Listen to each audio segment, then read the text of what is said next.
Hello everyone, আজকে আমি আবার একটা what I it in a day video নিয়ে চলে এসেছি। তো সকালটা শুরু হয়েছিল দুধ চা আর বাটার বিস্কুট দিয়ে। সকালে ব্রেকফাস্টটা তেমন কিছু খাওয়া হয়নি, আর আমি তখন গেছিলাম টিউশন পড়াতে। আর ওখানে গিয়ে আমার স্টুডেন্ট জিজ্ঞেস করেছিল যে আমি চায়ের ভিডিও কেন করছি।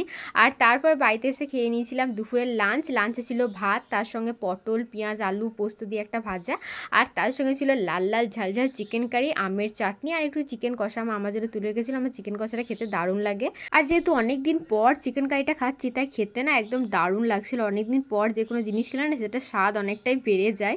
আর তারপর সন্ধ্যাবেলা খেয়েছিলাম তরমুজ। এখন তো সিজন ফ্রুট চলছে তরমুজ, যদিও ভিডিওটা অনেকদিন আগেকার, এখন যদিও সিজন ফ্রুট আম আর কাঁঠাল। তরমুজটা দেখতে লাগলো, খেতে কিন্তু অতটা মিষ্টি ছিল না। আর তারপর রাতে ডিনারে খেয়েছিলাম রুটি আর তার সঙ্গে চিকেন কারি, আর ওই যে দিনেকার ভাজা ওটাও ছিল। এই ভাজার রেসিপিটা আমি তোমাদের সঙ্গে অবশ্যই শেয়ার করবো। এটা খেতে এত টেস্টি কি বলবো তোমাদের। আর তোমরা আজকে সারাদিন কী খেলে অবশ্যই কমেন্ট করে জানিও। আজকের মতো এতটাই।